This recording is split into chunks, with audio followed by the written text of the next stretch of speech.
right to the danger zone. Yeah, we're going right into the danger zone. Yes, welcome everybody. Welcome to the danger zone with your favorite General Zod. No, I'm just playing around. Welcome everybody. I got my Top Gun leather jacket here. That's right. Doing some of that. All right, we are here to talk about, of course, the movie, the event that I have been waiting for since I was like, I don't know, 10 years old. Back in 1986, they made arguably one of the greatest, most popular 80s movies, Top Gun, starring Val Kilmer, Tom Cruise, Christina, forget the chick's name, Ed Harris, tons of people. And in this new Top Gun movie, just about 30 years later, does this movie live up to that hype? For me, did it do what it was supposed to do as a sequel? Now, this is non-spoilers. You guys already know my system, but 1 is the worst, 5 is in the middle, 10 is the best. So what do I think of this movie? Well, I'll save that for when I got to the end. But if you have seen my shorts on the interwebs, you probably already know where this review is going. So the stars in this one is Tom Cruise, Miles Teller, John Hamm, Ed Harris, and I don't want to say too much, but where do I land on this movie? How do I think this movie is? All right, let me tell you something. This movie might actually be that example that I haven't seen in about, I'd say, the same time. This might be the movie where the sequel actually surpasses the original.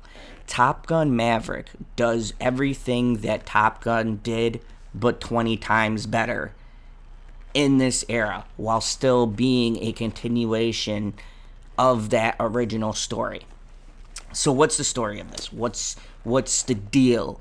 Why is it coming back after all these years? Well, Tom Cruise is still the ever rebellious, ever daredevil, the man who has need for speed, right? Maverick. But Maverick is a little bit different now. Maverick is mature. Maverick is older. And there's, how do I put this? There's a sense that he is that guy that is now the one who's gonna be replaced by the younger guys. He's a relic of a bygone era. And I'm not even talking about being replaced by other people.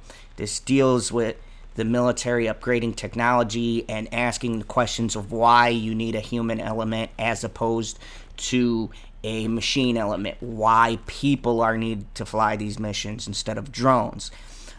It doesn't go in depth into that because this movie is very, what you see is what you get, surface level.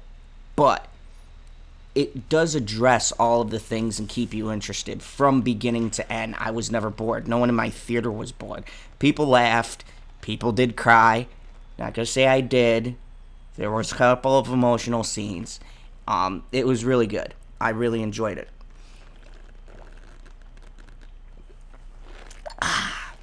Baby, when you go into the danger zone, you need an energy drink. But anyways, overall, the cinematography was great. The sound design was great.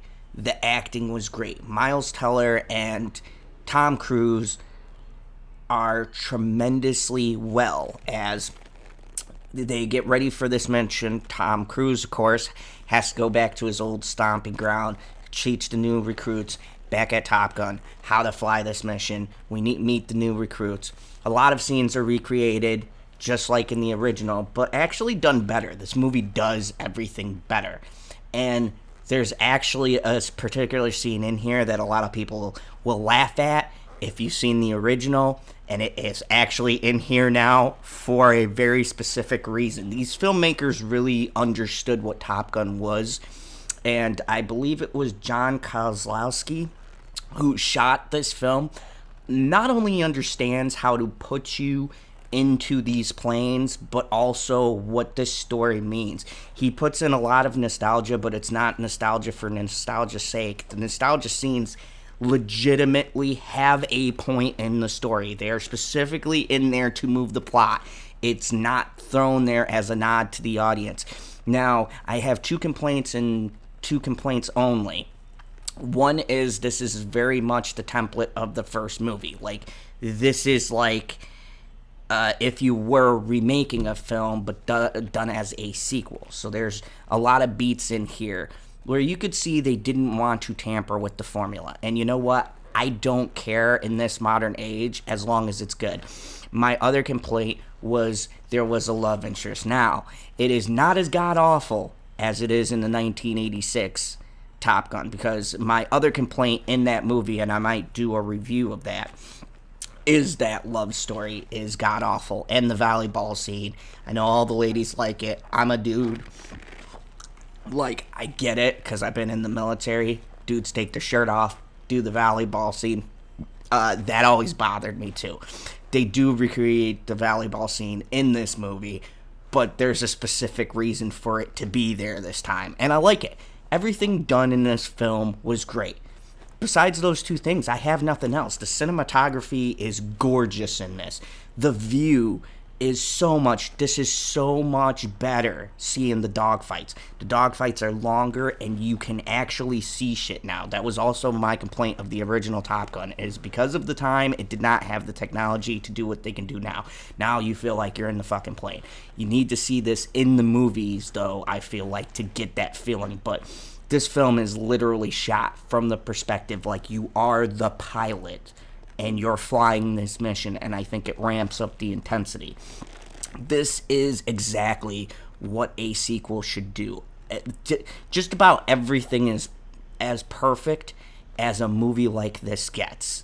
I would really want to give this a 10, but I mean, it still doesn't take risks for me.